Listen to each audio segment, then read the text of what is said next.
Mr. Dungy is here. We're absolutely thrilled today to introduce you to our campus and welcome you here. Thank you so much for joining us. I want to just give you a little background on our speaker because he's been successful on and off the field and really in every respect. As many of you know, he is one of only 4 people who has won the Super Bowl both as a player and as a coach.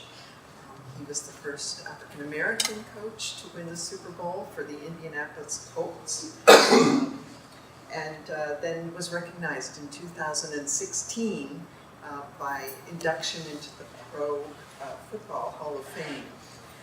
So you can gather from all of that just what an enormous life experience Mr. Dungy has had. He's also done many, many things off the field through the Dungy Foundation, through a program for fathers, and through writing, sometimes children's books. So it is just my absolute pleasure, and please join me in welcoming Mr. Tony Dungy to Mitchell College.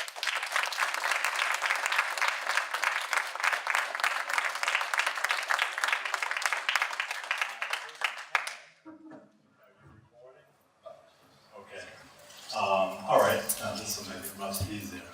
Good afternoon, everyone. I am excited to be here, just delighted for a couple of reasons. Number one, I'm from Indiana and Tampa, so I don't get to New England all that often. And to see the water and the setting was just beautiful, and it was a great drive here.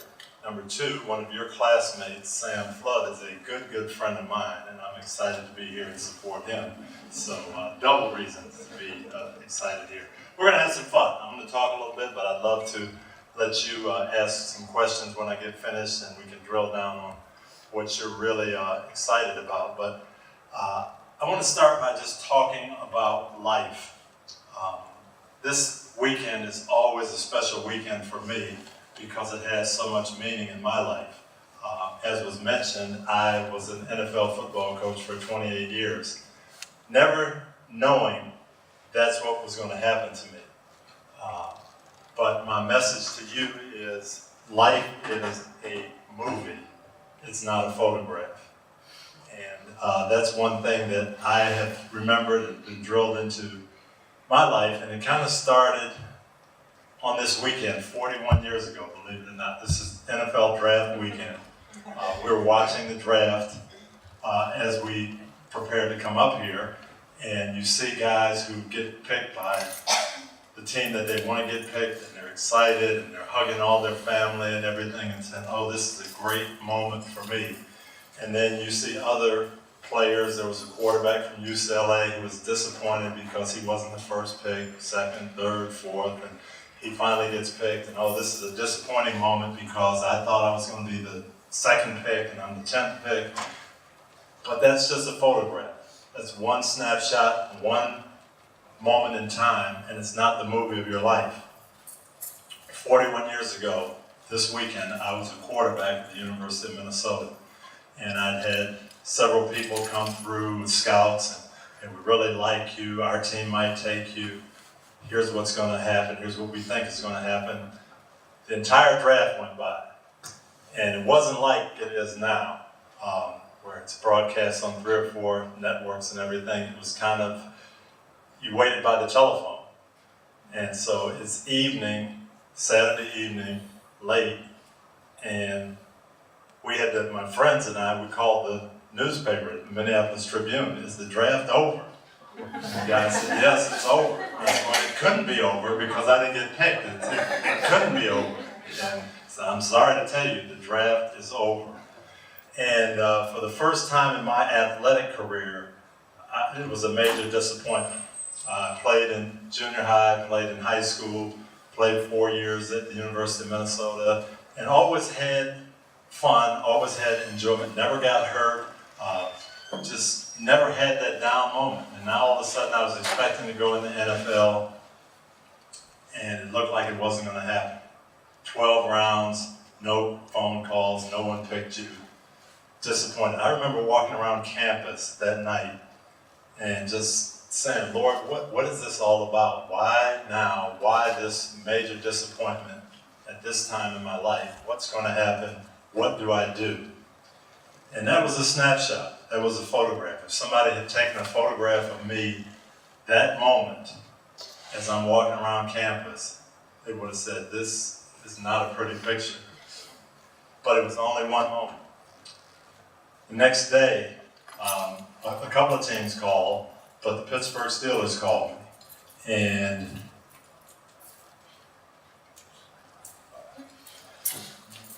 I got a chance to go to Pittsburgh. Okay, got a chance to go to Pittsburgh.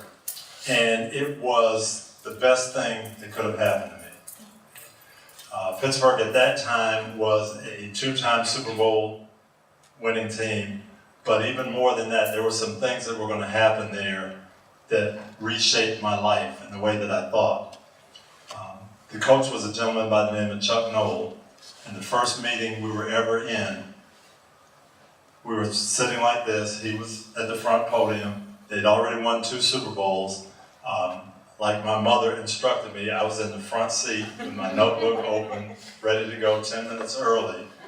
And Coach Noll welcomed us and he said, gentlemen, welcome to the National Football League.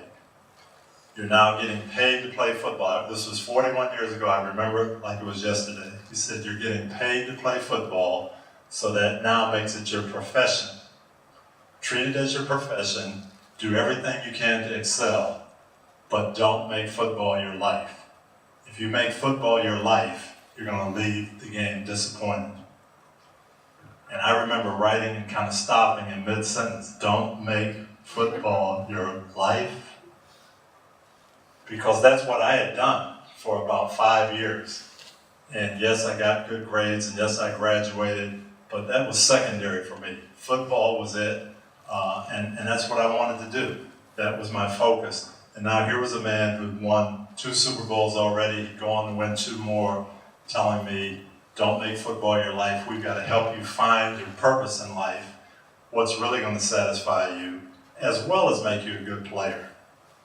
So, that was the first thing that hit me and happened to me. The second thing, I switched positions. I'd been a quarterback my whole life.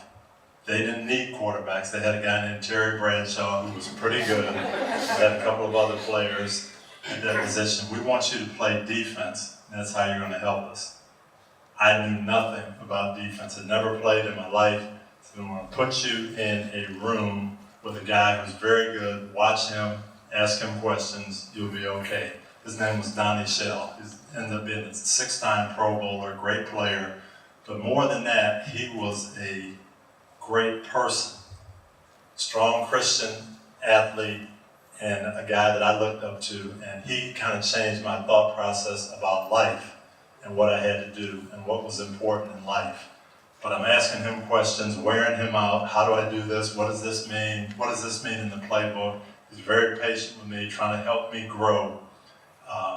And then, when I finally made the team, our owner, Art Rooney Sr., who was a tremendous, tremendous man, he would meet with all the new guys when you finally made the team. And his speech to us was, congratulations, you're on the Steelers now. It's going to be wonderful. We have the best fans in the world. You're going to have people out there in all kinds of weather, freezing, waving towels, yelling your name, cheering for you, buying your jerseys. You're going to get a lot of benefits from playing football in this community. But it can't be a one-way street. You now represent the Steelers, you represent the city of Pittsburgh, you represent our fans. You have a responsibility. We want you to be part of the community. We want you to move here. We want you to live here. We want you to help make Pittsburgh a better place to live. Well, now I'm excited. I'm on the team. I'm on a Super Bowl caliber team. I've got a great roommate, got a great coach, a great owner. If you take a snapshot now, my life is awesome. 2 years later, having never played defense in my life, I lead the team in interceptions, and we win Super Bowl 13. Another snapshot, more awesome. 6 months after that, I got traded to the worst team in football. But now disappointment is, it's not that bad because I've had some disappointments, I've worked through it, realized the Lord's going to take you through some ups and downs. I go to San Francisco and I play for another, I didn't know it at the time, but another Hall of Fame coach by the name of Bill Walsh. And I learned a different system, a second system, and how he did things. I was there 1 year and I got cut. And now I'm out of football at 24 years old after 18 months ago winning the Super Bowl and leading the team in interceptions. So now if you take that snapshot, it's bad again. But what I didn't know, what I didn't understand through this whole process, the Lord had a plan for me. And I thought it was to be a player. That's all that was on my mind. But it wasn't really to be a player. I had a 3-year playing career, and Coach Noel called me and said, I'd like you to come back on my coaching staff. I think you have a future in coaching. And I was excited, went there. I remember going into his office now. I know him a little bit better, and I sat down and I said, Coach, I've never done this before. What do you want me to do? What is my job as an assistant coach? And he said, you only have one job, and that's to help your players play better. And that's how Coach Noel was. He was just so succinct and so direct and so to the point, but so common sense. And as I coached for 28 years after that, I found a lot of people that had the wrong message about what a coach is. You should do this, and you've got to be that. And his whole thing was, you've got to learn your players individually, find out what's going to help each one of them, and then help them be the best they can be. If you do that, we're going to have a good team. And I kept that MO for the next 28 years. And I just tried to help my players be the best that they could be. And I gave the same speeches when I became a head coach. So when I talked to my team, hey, don't make football your life. And football's a big part of it. We're going to help you be as good as you can be. But if that's all you do is play your sport, we're not getting the most out of you. And I remember giving that speech in 1997 to the Tampa Bay Buccaneers. And we had some guys in those seats that really bought into it. People ask me a lot, who's your favorite player that you've ever coached? And that's a tough one, because I've coached some guys who are in the Hall of Fame and some great people, but Warwick Dunn probably is my favorite player. Warwick came to us as a 21-year-old rookie. Many of you may know the story. He was raised by a single mom. His mom was a police officer. She was killed in a robbery when he was 17, a senior in high school. He had 4 siblings that he basically then became the dad at 17. When he came and got drafted by us, he came to me and said, these 4 are living with my grandmother. She can't handle them. I have to bring them to Tampa with me. So he's 21 years old with 4 teenage siblings. My wife is going to PTA meetings with him, helping him register them in class. He's doing all this, being a father and a big brother and being the rookie of the year. And I said, this is an amazing guy. Well, after he heard my speech about, hey, don't make football your life, we've got to make the community better, he came to me the next year, he said, I want to do something for single moms. He said, I always grew up, we were always renting, moving from apartment to apartment. I want to help some single moms.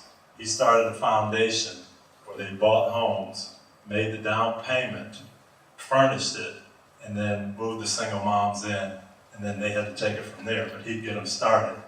Just sent me a note about 2 months ago. He just did his 150th home. So this is a guy who he gained 10,000 yards, was rookie of the year, went to Pro Bowls. But I'm telling you, what the people in Tampa remember is not the yards, not the Super Bowls, but they remember those 150 houses. And that's what you have an opportunity to do. And again, the snapshot, is not the movie. And your life is a movie of ups and downs. And Warwick We could take the snapshot of him at 17 with his mom killed in a robbery and say, boy, this is a down moment. But he turned it into a really, really big positive because he had that drive and determination to be a leader. Had another guy in that room, Derek Brooks, Hall of Fame linebacker, one of the greatest players I've ever been around. But he heard that speech and he told me, Coach, I want to do something. I want to make a difference, just like you're talking about. He started going to the Ponce de Leon Boys and Girls Club, inner city Tampa, rough area. He said, I want to find out what these kids need, what makes them tick, and I want to help. So he went in, just started hanging around, and he said, boy, there's some good kids here, but they just need a little motivation. They need a little energy. So he started what he called the Brooks Bunch. He said, we got a two-way street going. I'll take you at the end of the year, any place you guys want to go. I'll pay for it all. All you have to do is write a paper, why you want to go, what you want to see, and what we're going to do there.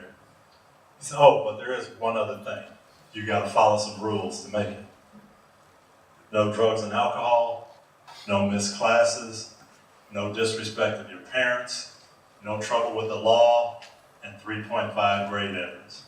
You do that, and I'll do my part. First year, he had 9 kids who did all that. They went to Atlanta. He took them to see Dr. King's birthplace. It's fantastic. They kind of spread the word around Tampa. Hey, if you do this, Derek will do this. Next year, he had 15 kids. They wanted to go to Washington, D.C. He took them. They went all over, saw all the governmental monuments and history. They spread the word. Next year, they had 20 kids. They wanted to go to South Africa and see Nelson Mandela's cell. That's when Derek came to me and said, Coach, I might need some help. My wife and I chaperoned that trip with him with 20 students, and it was one of the most fantastic weeks of my life. Now, those kids are graduating from medical school, graduating from law school, kids who had never been out of Tampa before. So Derek Brooks is in the Hall of Fame. Great player, one of the best in NFL history. But the people in Tampa don't remember the Super Bowls and the tackles and the interceptions. They remember the Brooks Bunch and what he did with those kids. So I'm saying that to encourage you. A lot of athletes in here. And you'll do some great things. You'll have fun. You'll make some relationships that you'll never, ever forget. But as leaders, you have a chance to do so much more. You can take that feeling of teamwork, that feeling of doing things together, that energy, and you can point it to making other people's lives better, making your community a better place to live, and that becomes really, really special. So my message is, don't get discouraged if the snapshot isn't exactly what you want today or tomorrow or at some point in your life. Just keep knowing that it's a movie, you're going to have some ups and downs, and you want to see how the movie ends. That's the important thing. Anybody got any questions for me?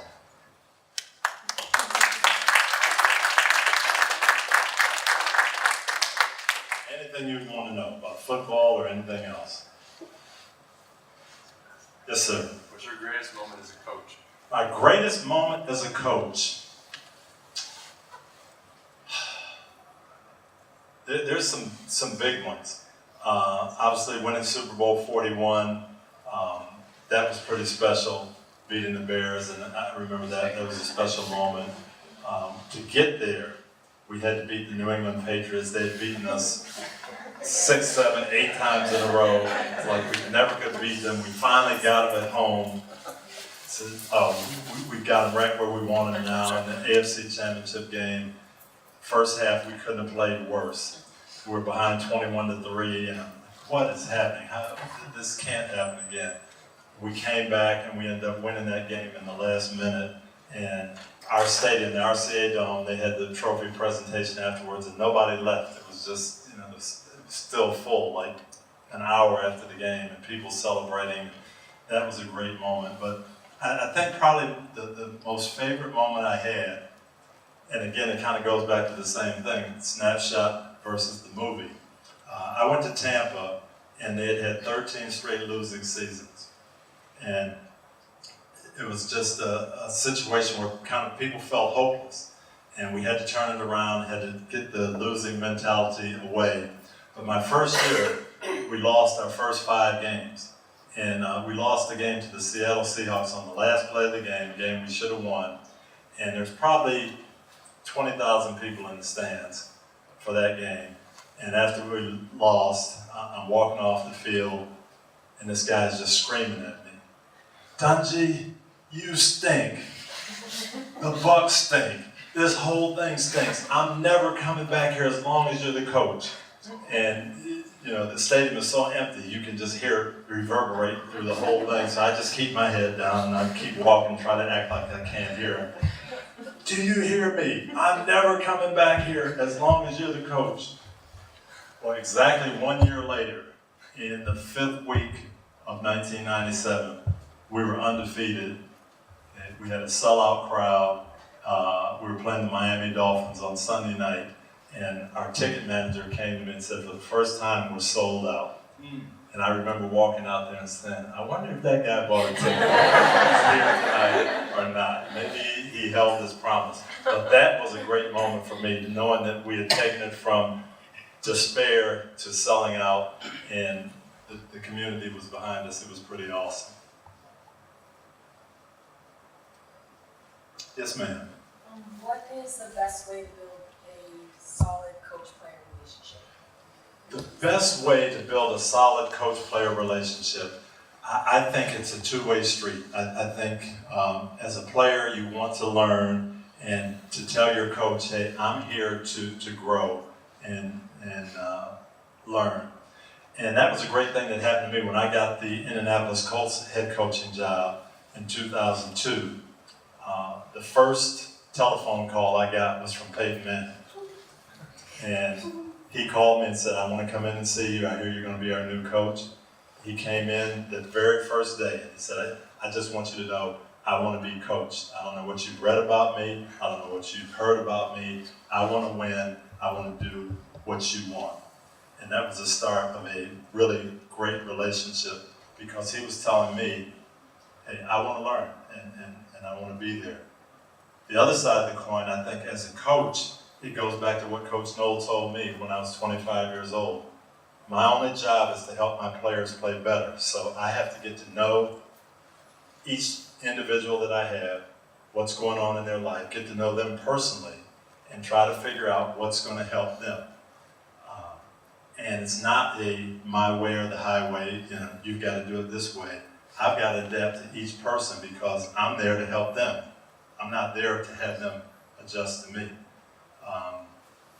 So for me, that's what I try to do, and try to really figure out how to help people the best I could. And everybody's different. Some players you can't yell at. Some players need that motivation to sometimes be embarrassed. Most people just need teaching and correcting. Marvin Harrison was another great player that I had. I learned about Marvin very quickly. As a matter of fact, we were getting ready to play the Patriots. I was talking about each of their players and giving the scouting report. So there's a guy up there, Ty Law. Marvin, he's going to be covering you, and he can't wait. He probably can't wait to cover you because he thinks he's got you, and I kind of made a joke out of it. And Marvin sat there and didn't say one word. After the meeting, he came to me and he said, "Coach, I don't joke about my game. Please don't tell jokes about me." I said, "Okay, I learned something here." And Marvin was different.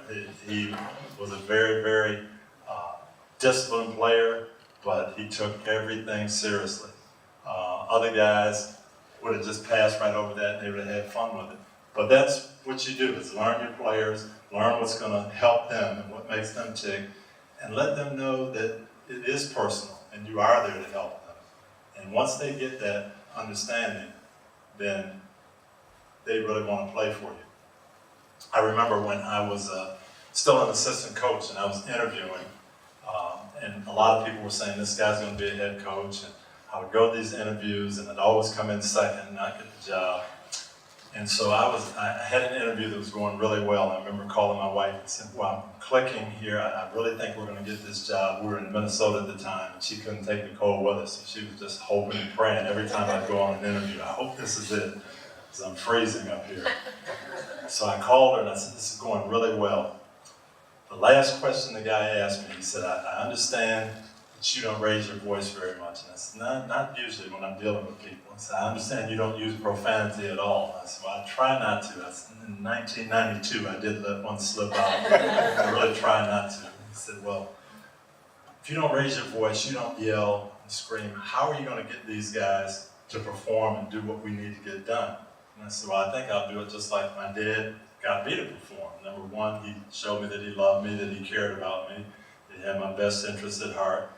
He demonstrated to me that he did know what he was talking about, and we got this relationship that I just wanted to please him, and I think that's what will happen when I get here and I get around these guys. That's the way we're going to do it. And this guy looked at me and he said, that will never work in the National Football League. There's no way that type of coaching could work. So I didn't get that job. But 2 years later, I did get the Bucs job. And after we beat that team a couple times, at least he did come back and tell me. I didn't think it would work, but it looks like it's working. Yes, sir. You talked earlier about, the guy like Chuck Noll and Terry Bradshaw and Bill Walsh, and obviously you coached Joe Montana and yourself and Peyton Manning. As a coach, I'm always interested in the leadership, and I'd like to just get your opinion on, do you think, as we talk about our guys all the time about being great leaders, but do you think leaders are born, or do you think they already came in and or they developed underneath the right tutelage? I think a lot of leadership is born. I think some people have the innate skills and just personality to be leaders, but I think leadership is nurtured also. And I think you can stimulate leadership or you can suppress leadership. And Coach Noll was tremendous in stimulating leadership and telling us we've got to take ownership of the team. We had to kind of be the guys who guided the ship. He set the tone, but he said, I'm not going to be there 100% of the time for you. You guys have to do it. And we had some great leaders on the team. And I remember when I went to Tampa, I sat Warren Sapp and Derek Brooks down. They were the first 2 phone calls I made. I said, guys, I'm going to have a plan, but you guys are going to have to implement it. And you've got to be on my side. You've got to be on board. But what you do and how you go is going to determine a lot of how this team goes. If we're going to be a championship team, you have to take the reins. And to them, that was eye-opening because they had never really had a coach say, you guys are part of, not management, but you're part of leadership. And I think good coaches do that. I'm not going to embarrass my boss, but Sam's dad is here, and he does very much that same thing. He's the leader of our broadcast, but he wants us to be part of it and express our opinions and do things the right way and make sure the show's going in the right direction. And when you empower people, it's amazing what kind of leadership you can get. Yes, sir. Yeah, following up on that, in a sense. So you said earlier that your job, according to your when you were assistant, your head coach gave you some good advice about how to be the best assistant there is, making players play better. So eventually, I know you became a head coach, but how did that job? How did your job expand?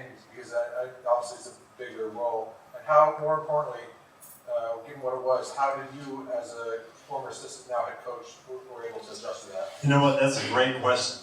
And many people were telling me, well, you were a good assistant coach, you used this philosophy, but now you're the head coach, so it's got to be different. And I resisted that. I kept that same thing in mind. Even though I was the head coach, I never felt like, okay, now I'm the boss, so I've got to do it this way. Or now there's so much riding on this, and so many decisions, I've got to do it this way. I kept Coach Noll's same advice in mind. Help my players play better, help them be the best they could be, hire assistant coaches who felt the same way, and I told my assistants that. You're to help these guys be the best they can be. So we all had that same philosophy. that we're in it together. We're all kind of in on the leadership. We're all trying to make each other better, and we're going to do it together. And I never, ever had the feeling that, okay, I'm in charge now, I'm making all the decisions, I'm the boss. Eventually I would have to, and I'd take in information, and we'd have situations that would come up. But I always kept that in mind. I remember one situation specifically in Tampa. We had a nice end of the year run going towards the playoffs. We'd won 5 in a row, and we went out to Oakland. We needed to really win this game. We were going to lock up a playoff position, and we lost 45-0. So we're flying back from Oakland to Tampa on this long ride, and everybody's, hey, what's going on? Everything. Our trainer came in. I'll never forget it. He came in early in the morning. He said, Coach, he said, our guys are tired. He said, I know you're upset about the game. I know you want to practice hard. You want to ride these guys. We got to get back to winning football. But these guys are exhausted, mentally and physically. I think if we ease up a little bit, it'll have some great results. Well, that wasn't what was in my mind at the time. But I said, Todd, if you really think so, that's what we're going to do. We practiced the next week without pads, which I never did. We cut the practices short. We ended up beating the Green Bay Packers and going to the playoffs. And our players gave Todd, our trainer, the game ball. But that was something that just understanding I didn't have all the answers, and listening to people and what's going to help our players be better may not be what I wanted to do at the time, but it was the right thing to do.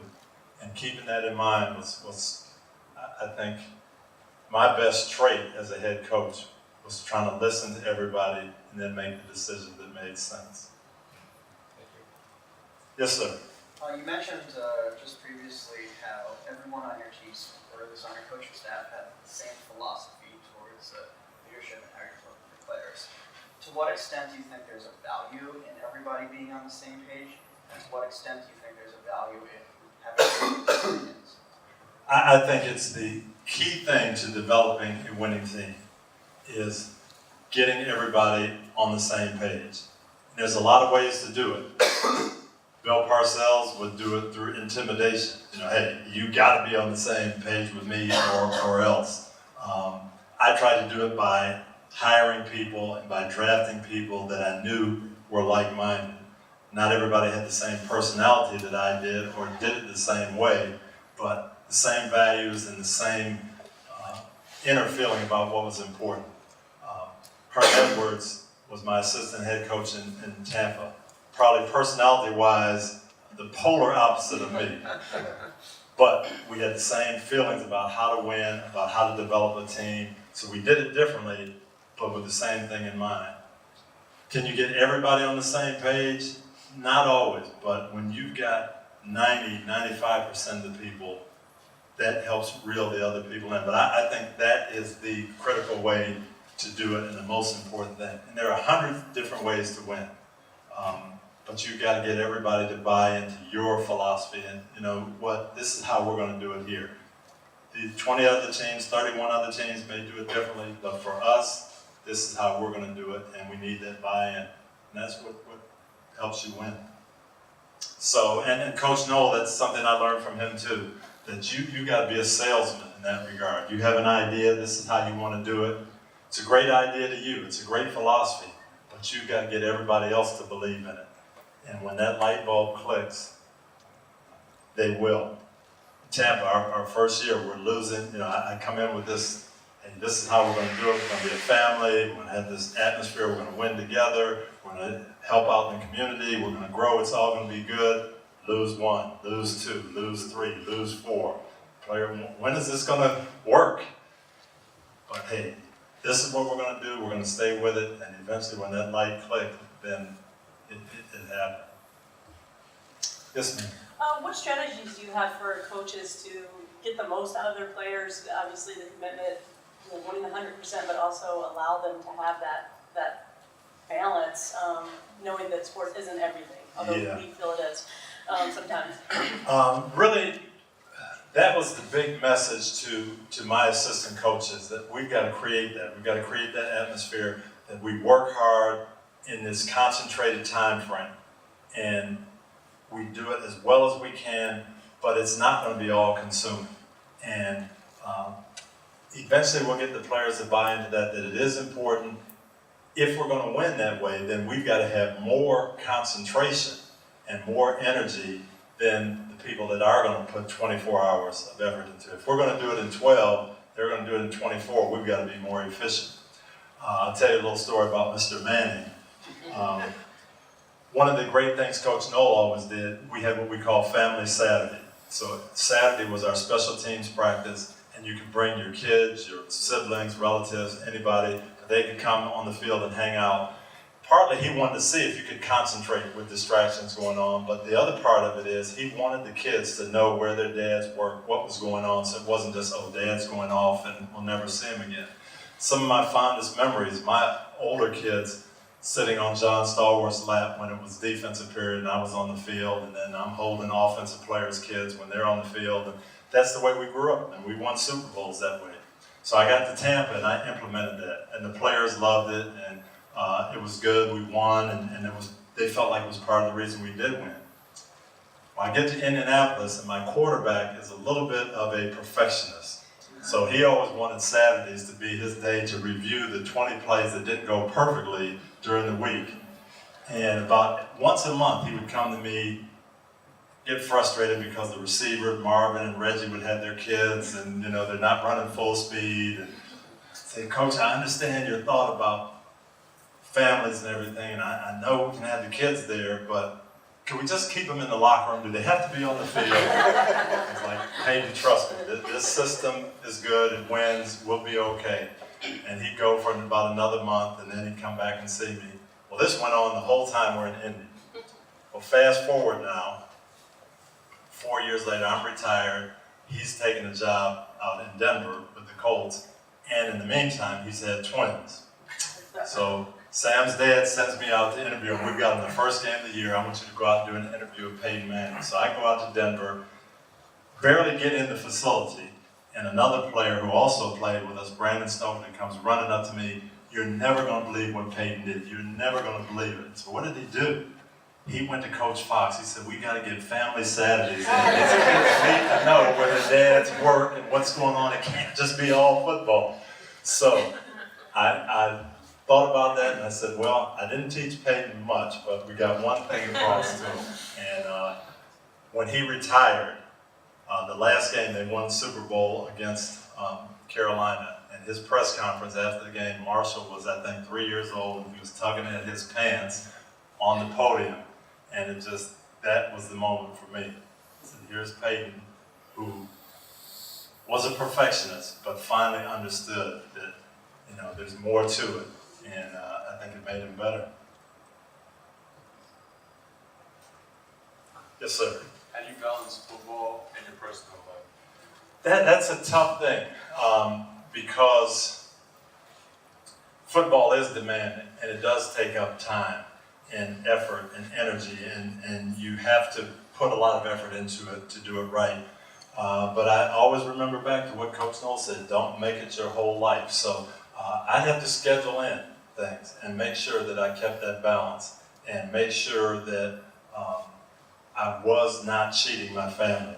And that's what was mentioned, an organization that I'm involved with now called All Pro Dads. That's actually how I got started. I used to take a walk after practice with my receiver coach, and we'd start out the walk, and we'd be talking about practice and what happened, where the team was, but we'd always get to what's going on with our family, what's going on with your daughter Rachel, what's going on with my daughter Tierra. And gosh, it seems like my parents were at all my activities, and now I'm not at my kids' activities. How can we do this better? We went to visit a guy, a family specialist in Tampa, and he gave us some suggestions that were really, really good. And I said, I'm going to start implementing these. And then he said, well, maybe you guys can help us, because we're trying to get this message out. There's a lot of dads that are in the same boat you are, trying to balance a tough work schedule. Maybe we could do something with the Buccaneers and help dads out. So we had what we call an All-Pro Dad Day. We invited people to come out to training camp practice, bring their kids. And at that time, we were maybe getting 50 to 75 people at our practices. where we advertise a little bit. Men, bring your kids out, watch football, but spend an afternoon with your family. And we had 4,000 people come to practice. And it was pretty amazing. But then we kind of said, well, boy, these men seem to be interested in football. If we can throw a football analogy out there, but hook them up with some family suggestions, maybe this is a good thing. And now it's blossomed, and we have breakfasts and meetings and all kinds of stuff going on in 48 states now with the dads. And we got emails that go out every day from NFL players, tip to be a better dad, play of the day we call it. So it's been pretty neat to see that blossom, but it's something you have to work at, you have to plan, and you have to schedule. Yes, sir. So there's a lot of great individual talents, and you get everybody on the same page, but how do you get them to really play as a team? That is that's what makes a championship team. Getting people to buy into the fact that the team is the thing, and everybody having the same goal. And again, I learned it from Coach Knoll. You don't want to eliminate individual goals. You want driven players that want to succeed, but you've got to get everybody to buy into my individual goal has to come beneath the team goal. Team has to be first, individual goals second. Give you a tremendous example. Our Colts team, we were playing at the end of the 2004 season. We had everything locked up, and I told the players the last game of the year, we aren't going to play the starters, the backup guys are going to play. And we went to Denver to play our last game. We played all the backups. We lost the game, but we're getting ready for the playoffs, thinking this mentality. One of our players came to me on the plane and said, did you know Reggie Wayne had a $150,000 bonus if he caught 80 passes? He had 78, and you didn't put him in the game. And I said, no, I didn't know that. Well, now I can't eat. I'm feeling bad. So I go back and say, Reggie, you needed two catches to get $150,000? Why didn't you tell me? I would have put you in. We'd have thrown you 2 passes and taken you out. He said, no. He said, you said we're getting ready for the playoffs. This is the way we roll. That's all there was to it. And I shared that with the team the next day. I said, this is why we win, because we've got guys that think like that. First playoff game, Reggie set the team record, caught 10 passes, 244 yards, was phenomenal, player of the game. He would rather have done it that way than to make his $150,000 by catching balls that would only benefit him. And when you can get that kind of mentality across, and it comes from just what you're saying, leaders on the team, energizing everybody being in it together. That's where that comes from. Yes, ma'am. So a lot of the times you've been talking about how coaches have been trying to get players to buy in, but as a teammate, how do you get your other teammates to buy in? Very good question. What can you do as a teammate? And you can do more than you think. Peer pressure from within is oftentimes more effective than peer pressure from above, from the coaches. And just saying that, hey, we expect this from you, and you got to be part of this. You can help us. Don't let us down. This is the way we do things. And many times we often, as peers, we all often say, that's not my job. That's the coach's job, or that's the captain's job. But it really falls on all of us. If you, I guess the best way it was put to me, if you were walking across the street and you saw a 2-year-old walk out in the street and about to get hit by a car, you wouldn't say, well, that's the police's job. Let someone else handle it. No, you would run out there and try to save that little kid because something needs to be done. And I tell my players that's the same thing you need. If you see something that needs to be done, sure, you can tell me about it, but there are times when you just got to take some action. And there are ways to do it. You'll figure out the right way to do it. But encouraging everybody to be the best they can be only helps the team. Yes, sir. So you obviously were able to play on a Super Bowl caliber team, and then you said you got traded to one that was not so good. But how did you as a player handle situations that were probably significantly different on that lower end compared to the high end? It was really, really interesting. So I went, as I said, we won the Super Bowl, and now I get traded to the 49ers. It was Coach Walsh's first year. We ended up being 2-14 that year. And we're losing games in crazy, unbelievable ways. We've got some of what you're talking about, people not going to the full extent of what they can give, trying to figure it out. But what I saw from Coach Walsh is he never deviated from his plan. He had confidence in what he was doing. He kept saying, this is going to work. We've just got to get everybody on the same page. We've got to get everybody really buying into it. We're not going to change. And that stuck with me. Even though we didn't have success that year, 10 years later when I'm a head coach and we're 0-5, I had just the mindset, hey, we're going to stick with it. We're not going to deviate. This is going to work. I've seen it work in the past, and it gave me the strength to keep going with what I believed in. And that's what I saw from Coach Walsh on that team that really, and I think that laid the groundwork, because 3 years later, they were in the Super Bowl and winning. Awesome. You guys have been a great, great audience. I appreciate it. You helped me out with the questions because I always like to hit on what's on your mind. But just leave with that. Leadership is important on a football team, an athletic team, in a college community, in our country.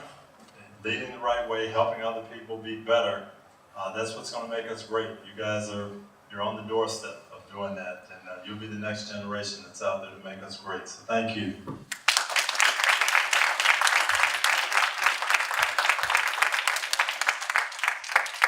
Tony, thank you. You have given us an awesome snapshot today of Mitchell College, and this is just a small token of our huge appreciation. We'll take this with pride. Thank you.